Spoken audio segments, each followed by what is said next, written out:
Welcome back na naman sa ating YouTube channel. Magandang araw po sa inyo uli. Ayan, bigyan lang natin ng konting reaction yung sinabi ni Ma'am Vice President Sara Duterte sa ICC, no, ng kanyang kinuwento doon sa ating mga kababayan doon sa The Hague. Ayan guys, so no, malakas ang pakiramdam namin mga DDS, so, na konting kembot na lang, kumbaga makakalaya na si Tatay Duterte, no? Konti na lang. So pag tayong bibitaw, patuloy natin suportahan ng family Duterte hanggang sa uli, hanggang sa matapos ang 2028, no? Ilagay natin sa tamang pwesto si Inday Sara para maprotektahan ang buong Pilipinas. Kaya sundan nyo ang aking mga video at araw-araw tayo mag-upload regarding kay Ma'am Inday Sara.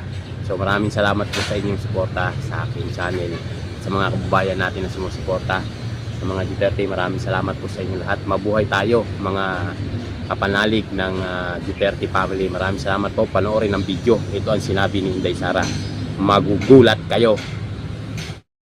Alam nyo, marami ang nagsasabi sa akin, nasaktan talaga sila nung nakita nila na hindi pinalabas sa airport, dinala sa Villamor Air Base at tinulak paakyat sa eroplano, and he was too weak to run and resist what they were doing to him. Pareho tayo, ma'am.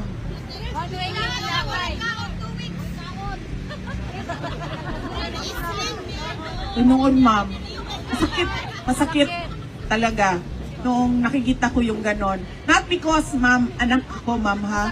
But because I am a lawyer. And I knew that what they were doing was wrong. Because they were supposed to bring him to a local court, to a Filipino court. And then they were supposed to present the diffusion notice. There was a diffusion notice from the ICC to the Interpol directly to the Philippine National Police. So, ang dapat nilang ginawa, oh, Rodrigo Duterte, you have a diffusion notice. Let's go to court. And then they should have presented it to the local court. Pero ang ginawa, ano ba ang ginawa? Yes. Forceful taking of a citizen from his country. Kidnap, if you want to use yung mga naiintindihan ng tao na layman's terms. Pero it was called a rendition in international law. Hindi mo pwede kasi. Napansin niyo, ma'am, lahat ng mga may death penalty sa ibang bansa, lahat ng mga nakukulong sa ibang bansa, may kaso sa ibang bansa, at may desisyon na nire-request natin pauwiin, i-pardon. Because you're supposed, as a state, you're supposed to protect your citizens at all costs. Even to pay. Marami doon sa Middle East, di ba? Kailangan mo magbayad ng blood money. Even to pay blood money so that you can take back your citizen. You don't ever take a citizen from his country and submit him to a foreign jurisdiction. You don't do that at all. That is very basic for a government to follow. So yun ang, hindi dahil sa anak ko, ma'am, pero dahil sa abogado ako, naiintindihan ko talaga na mali yung ginagawa. At ang masakit pa, the people who say that they are for liberty, democracy, and the rule of law were celebrating. They were celebrating the rendition of a former head of state. Alam nyo, sa ranking, sa hierarchy, doon sa atin sa Pilipinas, former heads of state, meron yan silang some sort of protection. And we did not see that in the case of President Duterte. And then we go to ICC. In terms of complementarity, ibig sabihin po ba sila ay isang justice system? Yung bansa natin, Australia and the Philippines, merong sariling justice system. Nakita na natin, bago siya naging presidente, merong investigation, merong hinukay sa Davao City, merong public inquiry na nangyari. Nandun lahat ng mga Davaoenyo, pinatawag, umattend. Pero meron bang kahit isang kaso na na-file dahil sa sinasabi nilang war on drugs o dahil sa DDS? Wala. Naging presidente siya. Tumuloy ang pagtatanong at pagsasabi na merong kamalian na ginawa. Meron bang kahit isang kaso na final sa korte natin? Sa dami-dami ng mga final na kaso from 2016 to 2022, kahit isa, wala. Kahit isa man lang na sabihin natin na biktima ng EJK. Meron? Pero merong wala si President Duterte. Dahil meron lang nakita na pag-abuso ng mga pulis. Which was properly decided in Philippine courts. Natapos ang termino ni Pangulong Duterte. Wala na siyang power, wala na siyang authority, wala na lahat. Dahil bago na ang Pangulo. Meron ba kahit isang kaso na na-file sa Davao City o kahit saan man sa Pilipinas?